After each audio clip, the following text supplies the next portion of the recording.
On the phone, it is always a pleasure to welcome back to this program from the great Uber blog Hullabaloo, the great Uber blogger Digby.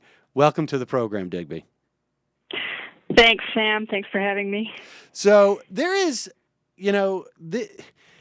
I wanted to talk to you at some time this week. I was anticipating wanting to talk to you before as we get closer to the holidays and the fiscal cliff, the fiscal club, the austerity bomb, whatever anybody has branded it out there. And then something really fascinating happened over the past week that for me started, and I think I noticed that you had flagged this clip, started, at least personally for me, with my going on up with Chris and sitting next to a guy who I really had no idea who he was. After the fact, I Googled him, and I'm talking about Donahue Peebles, who is a member of the finance committee for President Obama, a big fundraiser for him, who was sort of out of the blue arguing simultaneously arguing that maybe on the merits the estate tax should go away for civil rights reasons, but that that's the way it's going to go. And then also arguing in a very similar way that the Medicare eligibility age is probably going to have to go up. And not that he was sort of not arguing on the merits. As soon as I tried to question him on the merits, it was more about, hey, this is the political realities type of situation. And it became very transparent that this guy was actually arguing the merits of these policies, but couching it in this notion of, look, we got to make a deal, and this is sort of where it's going, and this is all just physics, and there's nothing we can do about it. And then, of course, I Googled him, and he turns out to be one of the wealthiest African Americans in the country, not coincidentally. And this sort of erupted with the same thing with Ezra Klein and Jonathan Chait over the past week. Well, yes, and I mean, this has been coming on for a while. I also saw Jim Clyburn also agree. I don't know if you saw this, proposal by Bob Corker, which came out maybe a week ago. He's the new, House reasonable Republican who's, saying, oh, we can agree to raise taxes, but this is what we need in return. And he set forth the idea of raising the Medicare age along with a bunch of other stuff. And he was on, I think it was just a couple of days after you were on with this gentleman, Peebles, saying, and it was Jim Clyburn. And Jim Clyburn said, oh, I agree with all of that. And I was kind of startled, what? Where'd that come from? And, of course, Steny Hoyer and some others, they've been out there saying this for a while as well. So this is in the ether. And it kind of erupted at the end of the week when Ezra Klein, well, first Jonathan Chait endorsed the idea, and which he did 2 years ago also in the pages of the New Republic, in which he endorsed the idea on the merits that the Medicare age should rise for good reasons. People are living longer, all the usual BS. But Ezra reported that he was hearing from the White House that they were open to the idea. He said it absolutely. He stands by his reporting on that, despite the fact that others are now saying, well, I'm hearing the opposite. So that's where this came from. It seems to have. There is no doubt in my mind that this is in the ether, either as a trial balloon, which is certainly possible, or this is truly where this deal is crystallizing around the idea of slightly higher tax rates. And by the way, the tax rates, part of this discussion is that the tax rates aren't actually going to go up as much as they want, in exchange for raising the Medicare eligibility age. So that's where this is coming from, and the fact that this guy that you were on the show with, Mr. Peebles, that he was also hearing that is just another indication that this is part of their, part of the discussions among the insiders. And this is the sort of the tricky part about this is that when someone says, I'm hearing this, there's really sort of two reactions you can have, right? One is, this is, and let's take the Medicare eligibility age, because while Jonathan Chait may have argued in favor it on the merits a couple of years ago, it is quite clear now, and now he seems to be arguing it just because he says the relative value to the Republicans in terms of their ability to sort of, I guess, as a scalp is greater than what he perceives the policy implications to be, which I think is also a weak argument in and of itself. But there seems to be a surprising amount of universal agreement that raising the Medicare eligibility age is horrible policy from any standpoint. Not only is it bad for the people who could die because they don't have Medicare eligibility, though Chait would describe this as tolerable, although maybe not if he was faced in looking at it that way. But it also does not save any money. It costs more money in the end. You could respond on the merits, or you could simply say, like, this is what I'm hearing, and it's just headed in that direction, and maybe we should just get behind it. And so there's a question as to whether, when someone is presenting that, whether they are actually not arguing for it, but just in the guise of, this seems to be happening. Well, that's certainly possible. I mean, there is that feedback loop and the idea that, well, this train has left the station and there's no stopping it. I mean, you do get that feeling a lot in these fiscal cliff discussions that it's kind of got a life of its own. And the idea also that is sort of just intrinsic to the idea of these, quote, negotiations, which is that there has to be some concession. What's it going to be? And the Democrats, we know the hill they're going to die on. They've made that very, very clear. They must have tax increases. And I've really gotten nothing from virtually any of them that says what their bottom line is in terms of what they're prepared to give up in order to get that. In fact, the deal has seemed to me for many months, and I've written this, to the point where my readers are ready to kill me, is that that the entire deal has been structured around the idea that the Democratic victory is based upon getting a hike in tax rates.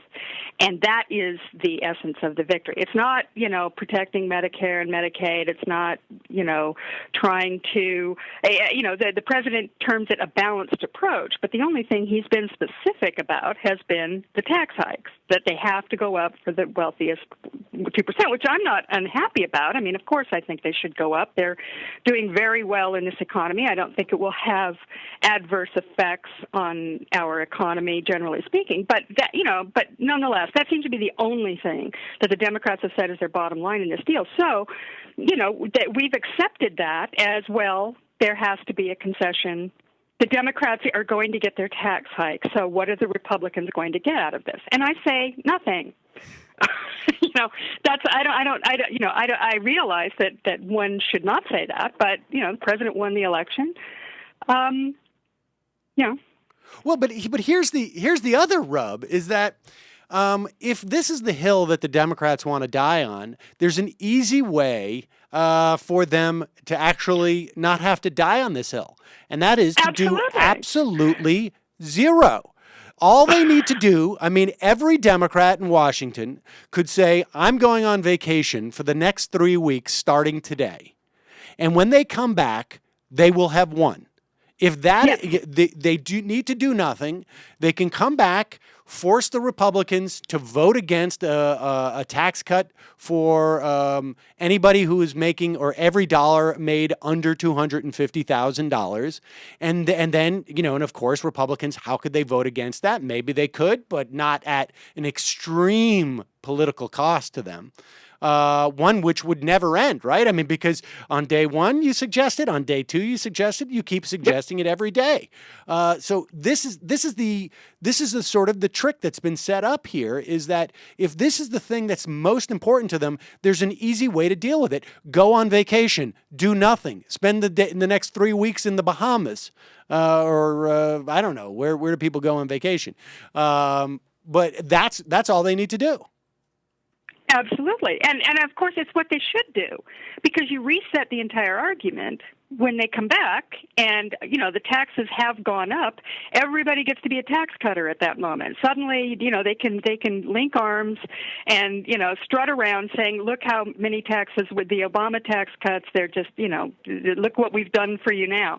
And of course, they have the sequester coming up, and that's not, that also is another one. Look, we're going to raise defense spending. It's all been cut to hell, and now look at us, we're going to raise it, we're going to do this, that, and the other. I mean, it resets the entire argument, which was, of course, the whole point. So the idea that, there is some argument out there that going over the cliff, the so-called cliff, will cause the markets to be upset for 5 minutes. And, I suppose that might happen, but it hasn't happened up to now in any of these things. So, I suspect that the markets are a little less irrational about this stuff than people think. So the real leverage that the Republicans have, because they have no leverage on the tax, on the raising of the tax, because that's going to happen. In fact, we can count on that happening if nobody does anything, more than we can count on having snow this year in winter, or it getting a cold snap, or just about anything else. There's nothing more definitive than them getting those taxes.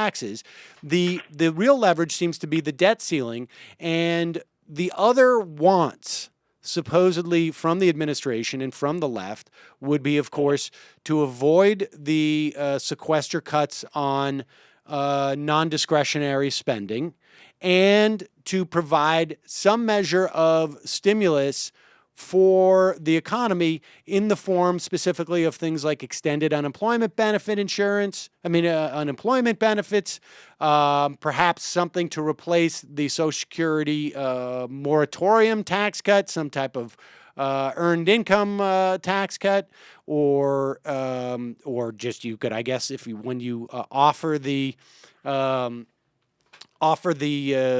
package of tax cuts, you could include that at that time. I don't see why you couldn't do that.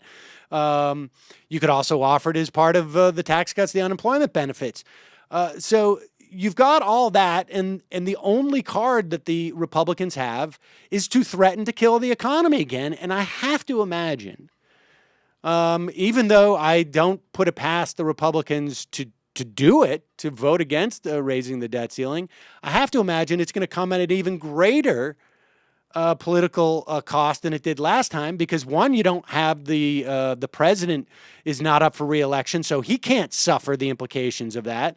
And two, we've already gone through this with the Republicans. The fix that they wanted was the sequester, and now they don't even want that. It seems to me it's very hard to argue that there is any reason for the Democrats now to make a deal before January 1. Yeah, I think so. I mean, I've thought so for some time. Granted, this debt ceiling issue and the sequester and all those things, they are out there. And, it would be very nice if we could tie all this up in a nice little bow. The Republicans come to the White House and say, we understand the error of our ways. We lost the election. We're changing completely. We're going to be good partners and the loyal opposition. Let's end this now. That's not happening, and it's not going to happen. So let's just stop pretending that's going to happen and move beyond, go ahead and reset this whole thing so that the tax cuts expire. And if the Republicans decide to hold the debt ceiling hostage again, there has to come a point at which the Democrats, absolutely say, no, we're not doing this. This is because if they don't, this will never end. This will happen over and over and over again. And there are, I realize that they're trying to find legal ways for the president to control the debt ceiling and all of that. But until John Boehner is no longer Speaker of the House, that's probably not going to happen. So they have to put it into this in some political way, which is to say either stop doing this or you are going to be held responsible for the consequences of doing it. Otherwise, I think government is in permanent gridlock because of it. I want to just go back a little bit, because one of the things that supposedly, and Jonathan Chait doesn't make this argument too explicitly, though he makes this argument to a certain extent. He says that the value to Democrats, while you have the Republicans sort of overprice the value of cutting Medicare eligibility, essentially privatizing the ages of 65 and 66 for people who are in Medicare now. The value to the Democrats is that it will push those people into Obamacare, presumably in 2014, and this is going to create an even stronger, more intimate support for Obamacare, because these 65 and 66-year-olds who've basically been thrown over overboard will be hanging on to Obamacare as a life preserver, literally, in some instances. Now, what's amazing about this argument is that it's been shot down by a lot of other policy people, but for the obvious, including some obvious things that, like, hey, it's not quite clear what Obamacare is going to be for at least 5 years, because you have all these court cases and you have Republican governors saying, we're not going to pick up the slack with Medicaid, which would presumably fill that gap. Well, yeah, I mean, that, number one, I mean, that's just, it's absolutely absurd to think that Obamacare is in any position to be picking up the slack on that particular population of citizens, because it's not even in place yet, and it's not just Medicaid; it's also the exchanges. A lot of the states are refusing to set those up, and so that will fall to the federal government. We don't know how that's going to work.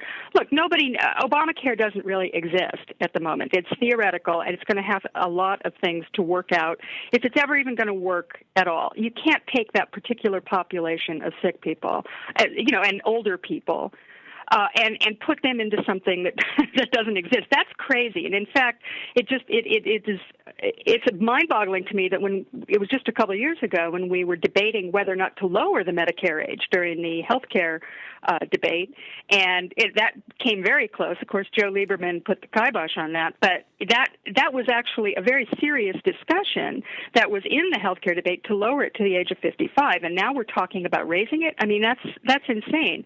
But one of the things that I think that's important to point out about this, this is sort of a sidebar, but it's important, because the idea that Obamacare, that Medicare is going to morph into Obamacare is intrinsic to the health care reform idea. Many of the health care wonks agree with that. Now, the ones who are thoughtful believe that it shouldn't happen until Obamacare is very well established, and then perhaps create a Medicare option within it so that people could buy in. There'd be a public option for everyone. But that's always been part of it. Now, what was interesting to me is over the weekend I saw Avik Roy, who's a health care analyst for the Manhattan Institute, a conservative. He was on Mitt Romney's team. He agreed with that. He said the whole point of entitlement reform is to fold Medicare into Obamacare. So you can see the outlines of this, and I think that those of us on the left who were arguing for public option, we were set up to believe that Obamacare was going to eventually go the other way, right, and become a single-payer system of some sort, or at the very least have a single-payer option in it.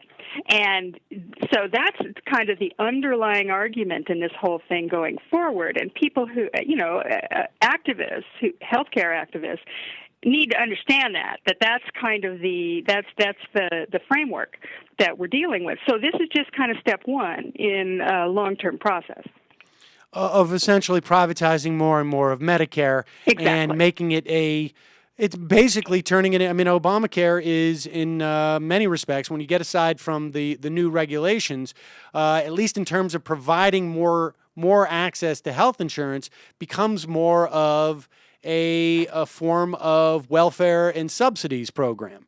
Where Correct. If you're a certain percentage above poverty, you get certain subsidies. Now, of course, there's a bit of a hole there, and we also know that if 65-year-olds and 66-year-olds were have to go into the private insurance market, even if they were to get subsidized in some instances, their premiums would be extremely high and can be high under Obamacare. And it would also create premium pressure for everybody's health insurance, because you'd be adding the sickest and oldest people you can to the insurance pool. Exactly. And in fact, I don't know if people have, I mean, I'm 55, so I'm old, and I'm already looking, when I do the calculations of my health care, which is very expensive. I mean, once you get into your 50s, I mean, believe me, you can't even believe how high it goes. And it Ugh. happens, on a yearly basis. And I'm healthy. I don't have any ongoing illnesses, but when I do the calculations for what's going to happen for me with Obamacare, I'm not helped particularly by Obamacare. I mean, I do get some of the regulation benefits, which is, you get some free screening stuff, and you get, pre-existing conditions and that sort of thing. But as far as the premiums, under the calculations, that's probably not going to help me, and I'm far from being a rich person. And that means that when I'm 64 and 65, 66, 67, it's going to be even more expensive than it is right now, and I will probably still fall above the threshold or at the very edge of the threshold for any kind of meaningful subsidy. See, these subsidies, they get smaller and smaller as you go up the income scale. So when you're getting up to maybe, say, $40,000 a year, which in my view is not wealthy, you're paying high premiums when you're my age. And that is going to be, if you throw these 66 and 67-year-olds into the mix there, those are very high premiums they're going to be paying, and they're, these are middle-class people. We're not talking about the ultra-rich. They can pay for their own health care. I mean, I'm talking about, just average working stiffs who are probably lost their jobs on top of it because they're old. So, this is a very dicey thing to do. All right. So tell me what you think the relevance of, I mean, if we've established that the real leverage that the Republicans have, and it seems like, I mean, it's interesting to watch the sort of flow of the narrative here that comes out. I mean, we both absorb far too much political media, I think, for people to sustain without going slowly crazy. But the narrative seemed to be, maybe not this past week, but the week before, that what it was starting to look like is that the Republicans were in retreat on the tax hikes, and that they were going to create their last stand at the debt ceiling limit. And then the president came out, or not the president, but his spokesperson, and said, we're not going to use the 14th Amendment, any power that is vested in the president under the 14th Amendment, to circumvent Congress's approval of the debt ceiling. We're not going to use the platinum coin trick, which is basically the Treasury has it within its constitutional authority to mint a coin, as long as it's platinum for some reason, in any denomination they want, and they could just deposit it in the government's account. We're not going to use that. This is going to be a Boehner's problem. But when you say it's Boehner's problem, it suddenly becomes all of our problem. There's no way to just keep it Boehner's problem. And then it seemed we saw the next sort of twist to this, which is, again, the compromises that the administration has to make. Give me your sense of what's going on with that flow. Is that the way that you would characterize the way this argument's gone? Yeah, I think that's exactly right. Well, I mean, in my view, we may see a two-step process. We may see a preliminary agreement happen before January on the taxes with some promise to maybe do Medicare. And then I think that there's going to be a second round of this, which will be around the debt ceiling. And I think my personal belief is, and people can disagree with this, but I think the president still has it in mind to do a great big deal. I think he still wants to do that, and I think he sees these things as a sort of, it's like the Rahm Emanuel, or the shock doctrine concept of don't let an opportunity go to waste to do all these things. The president has always wanted to do that, and people argue with that and say, oh, he's just stuck, but he's been saying it from the time he came into office. I think he wants to do a big deal. Now, it may have to be in two parts here, maybe even more. They may have to take Social Security on, because they've taken that off the table, more or less. That may have to be a third step on this, but that's how I see it unfolding. Unless now, there's always the wild card in this, is the House, and if the conservatives in the House, and I get the feeling that they're doing the big El Foldo, but if they don't, then they may hold this deal up again. And then there are the progressives in the House. And if this deal is too bad, they might be the ones to hold it up on the left. And then Obama will try and do some serious arm twisting, but I think that he has less clout than he did 2 years ago. I mean, it's interesting because I think, when you talk about this sort of the outlines of how that two-step process would go, and mentioning that Medicare will be dealt with later, I mean, this is the way that you sort of diffuse the opposition to it, right? I mean, because you make a deal, okay, we've got the Republicans to agree to raise taxes a little bit less than they would just go up in a week anyways.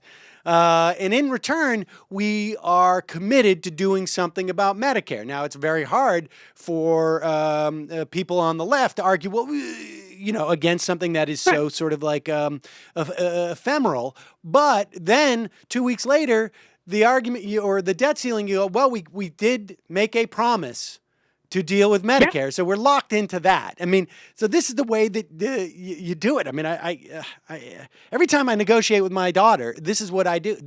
Because I know I've got the upper hand. I mean, I'm just only slightly smarter than her. Her will is greater than mine, as far as I can tell. Now, she's only 7, so I still hold out hopes that she's like a Republican. Exactly. And this is the way that I do it. I sort of drag her part of the way, and then she forgets about where we started from. And I just referenced the last little deal that we made. Oh, yeah, right. I got to go to bed now. And this is what makes me very nervous. Now, give me your sense. We have Nancy Pelosi come out. And like you say, I think Social Security has been at least pushed off the table for the time being. We had Nancy Pelosi come out pretty strong saying that raising the Medicare eligibility age was a stupid idea.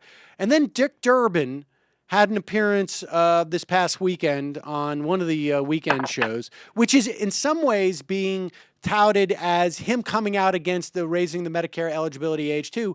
But I think you made a point that he didn't really do that. No, he played dumb. And weirdly enough, actually Pelosi did too in an earlier interview, which I hadn't seen at the time, and then I went back and saw it. When she was making comments, they both played dumb. They said, well, what are we going to do with all these seniors who were kicked off of Medicare? What will happen? We can't, what are you talking about? That's just crazy talk. Well, we know that isn't true. I mean, even Avik Roy, the guy from the Manhattan Institute, understood that the idea is to put those people under Obamacare. So, I don't know what that means. I mean, I have to be honest. Maybe it means nothing. Maybe Dick Durbin, is terribly uninformed about these negotiations. I doubt that since he's at the center of them, but hey, what do I know?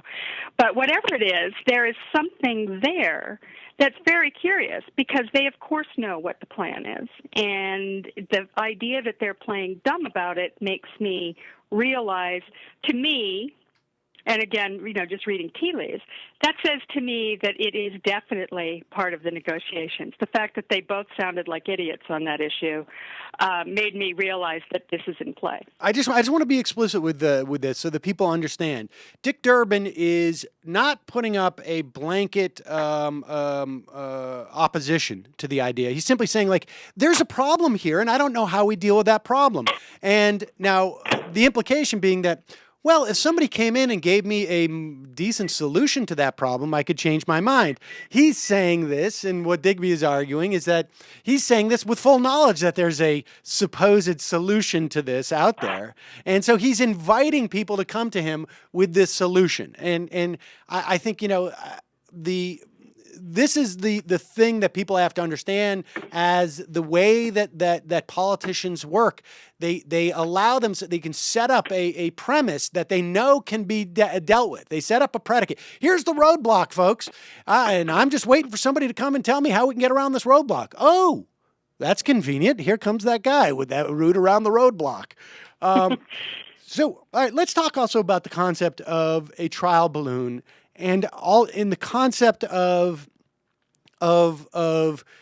in context of this sort of hippie punching that is going on, because I want people really to understand, and many people I think do understand this, but I want to make sure that everybody understands this, that the idea of this concept of a trial balloon and what's supposed to happen and what the people who favor the idea in the trial balloon, what they're doing to make sure that people don't fire their slingshots at that balloon and sink it. Right. Well, I mean, first of all, I think I'll just, define it briefly. A trial balloon is just in the midst of a negotiation when someone puts out the rumor that something is being considered for the express purpose of gauging reaction.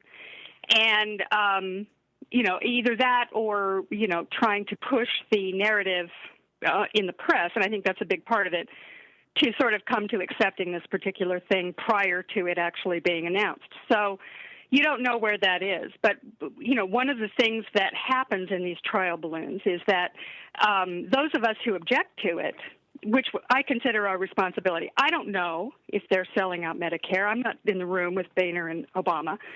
But when I hear that it might happen, I'm going to scream loudly and perhaps somewhat shrilly in opposition, because I think that that's as a caring citizen and someone who has feels like I have a personal as well as a personal stake in this, that I think we should object. And I think that even if you grant the Democrats having our best interests at heart, they need for us to object, because they need to have the backing.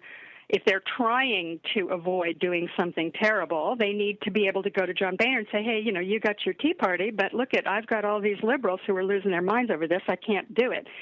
So this is an important role that we play in this. Now, what happens on our side, unlike the on the right, where they kind of, have a built-in respect for their base, and they sort of, they walk very carefully when this happens. On our side, you hear this tremendous push from the centrists and the political establishment trying to marginalize voices like mine or yours, Sam, or any of the rest of us out here who are screaming loudly and saying, oh, don't be silly. That's just crazy. Why are you doing that? You need to, just trust the administration and do whatever. Now, my personal feeling is that these are not naive people, and that for the most part, they're doing that because they're trying to establish this as, an acceptable compromise. And so I fight back hard on that, and perhaps I do it in a somewhat rude fashion at times, but I think it's important to ensure that people understand that there's a consequence to floating ideas like that are unacceptable to a large portion of the Democratic Party. Well, first off, let me say that you're one of the most polite people I know. And secondly, what I really enjoy as we watch this back and forth, a lot of it is played out between David Dayen and Jonathan Chait and yourself and Atrios, and you see guys like Iglesias and Jonathan Cohn at the New Republic sort of weighing in on the margins to this. And on listservs across the sort of the center left spectrum, my favorite is that you've got Ezra Klein and Jonathan Chait reporting now, right? They're just reporting. This is my favorite aspect of this, and this is what became so clear to me when I had that exchange with Donahue Peebles. They keep jumping back and forth between reporting and advocating, and I'm not saying I'm in favor of this, although I can see its merits. I'm just reporting that this seems to be happening, and at the same time they say, but there are other voices that say well, why are you reacting to this? It hasn't happened. There's no reason to believe it's happening. You're crazy to be screaming about something that hasn't happened, although yes, there's just been a report or two, but why are you getting so worked up about a report or two? People should understand that these are different levels of arguing in favor of that happening. Right. I mean, this is a way of saying, of arguing in favor of it, but keeping your distance from that argument. And, I mean, you see people who have shows on TV who will bring on advocate after advocate for a particular position and then say, well, I'm not taking a position. I'm going, well, you do book the show. Right. You Right. could have booked someone who had a different position. I mean, this happens all the time, right? So, you have to, and you're constantly kind of coming up against that if you're an outside commentator, someone who isn't part of the political establishment. And there's a whole kind of social aspect to this. There's everybody's friends with everybody. There's this kind of coziness that makes it very difficult for people who live within that to be aggressive in this situation, which is why I thought we had the blogosphere. I live in LA, I don't care. I'm going to say what I think. And, so I think that that's one of the values of having outside people who can sort of brush up against that and push back on that phenomenon a little bit. And I do, my sense is that this is a perfect example. I mean, because we're playing in what is I think a very unique, following the reelection of President Obama puts us in a very unique position in terms of being able to agitate for this stuff in an unshackled fashion. Because the funny thing is that we had this same argument, and I don't think it could have played out in this way, but let's say the same argument, the same debate played out in September. People like you or I would be attacked by people who saw this as weakening the president. And, so we would be attacked by an entirely different cohort of people. Now, which I don't see happening to the same extent. I mean, we would be labeled, I guess, firebaggers, which, was not a term I was even remotely aware of. I think it was till I filled in for Hayes and said something that was in some way critical of the president. And then all of a sudden my Twitter feed came up with all these terms that I was like an emoda prog or prog-emo or emo prog. You're lucky. Emo prog. Yeah. Emo prog. I hadn't heard any of these before. And that seems to be now... you don't see that as much because I think there's an understanding like, okay, the president is now elected. He cannot be unelected. And there's to the extent that there's any electoral implications to this, it's all coming essentially from the House. And for the most part, they can't run on cutting Medicare. They can't run on cutting Social Security. I wouldn't think so. No. I'm not sure that either side can. Right. I mean, I think this is a bizarre thing to me that anyone would think that would be a good thing to run on in 2 years. But you're right. There's a different phenomenon happening here. We're back to a status quo before Obama was originally elected, which is that the battle line seems to be more concentrated on the liberal progressive side against the political establishment. And that is, I think the more, I should say that's where the philosophical lines really are. Before this, there was personal loyalty and fear of Romney and God knows what else. But now we're talking about, the philosophical divide being defined as it really exists within the Democratic Party. Yes. And frankly, this was one of my affirmative arguments as to why we want President Obama. I mean, aside from the implications of Romney, is that this makes it very, very clear as to where these lines are drawn. And it also, I believe, enhances, and I want to get your take on this, enhances the power of progressives pushing back very strongly. I mean, I think it makes, frankly, what you do that much more important because it is a voice out there when these trial balloons go up. This is a trial balloon for the left. It's not for the right.